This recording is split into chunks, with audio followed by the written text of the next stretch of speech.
Money manifesto episode 12। दोस्तों, intraday trading में सबसे बड़ी गलती क्या होती है? जल्दबाजी। सुबह सुबह 9:15 को मार्केट की घंटी बजती है, वैसे ही कुछ ट्रेडर मार्केट में कूद पड़ते हैं और बहुत सारे ट्रेडर लॉस कर देते हैं।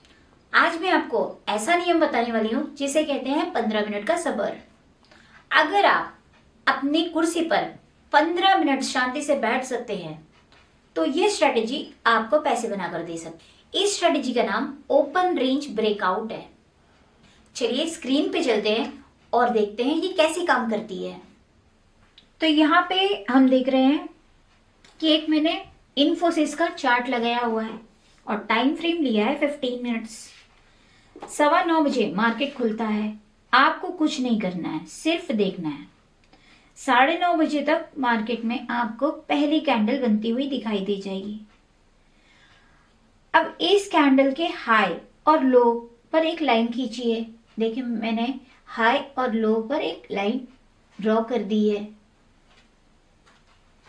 अब यह पहली कैंडल बन चुकी है।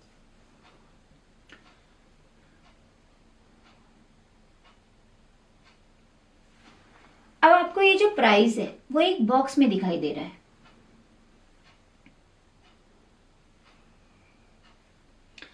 अब हमें इंतजार करना है कि ये बॉक्स ब्रेक हो, या तो ऊपर साइड।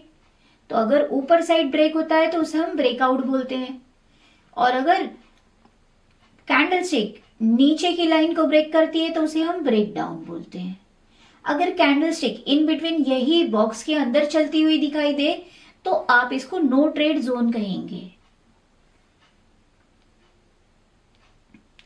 अब आपको एंट्री कब लेनी है?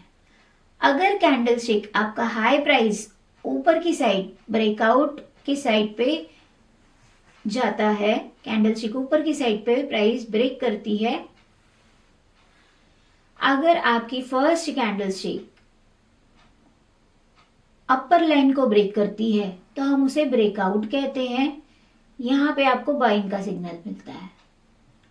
और अगर आपकी कैंडलस्टिक नीचे की लाइन को ब्रेक करती हुई दिख रही है तो ये ब्रेक डाउन कर रही है। यहां पे आपको शॉर्ट सेल की एंट्री मिलती है। तो अब इसमें आपको टारगेट और स्टॉप लॉस कैसे रखना है? तो अगर आपने इसमें शॉर्ट सेल किया है तो फर्स्ट कैंडल का हाई वो आपका स्टॉप लॉस रहेगा।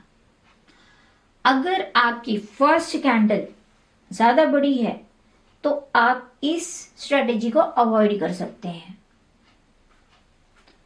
अगर पहली कैंडल बहुत ज्यादा बड़ी बन गई है तो उस दिन ये स्ट्रेटेजी अवॉइड करें, क्योंकि वहां पे रिस्क बढ़ जाता है।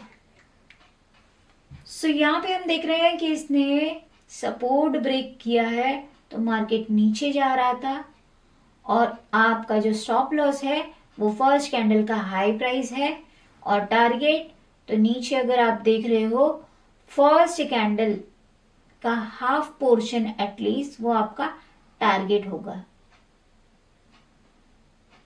शॉर्ट सेल में। तो दोस्तों, स्टॉक मार्केट में ऐसी कोई जादुई छड़ी नहीं है जो 100% काम करे।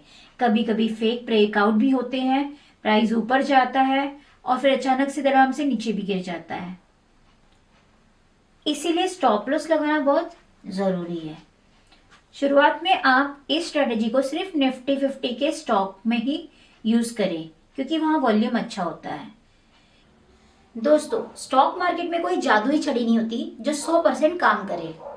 कभी कभी फेक ब्रेकआउट्स भी आते हैं, प्राइस ऊपर जाती हुई दिखाई देती है और फिर धड़ाम से गिरती है। इसीलिए स्टॉप लॉस लगाना बहुत जरूरी है। शुरुआत में आप इस स्ट्रेटेजी को निफ्टी 50 के स्टॉक में ही यूज करें, क्योंकि वहां पे वॉल्यूम अच्छा होता है।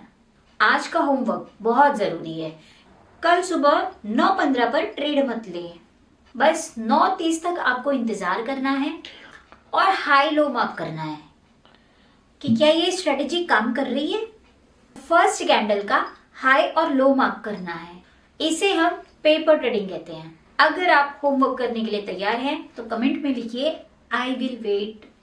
कल डे 13 में हम सीखेंगे कि सही स्टॉक को कैसे चुनें।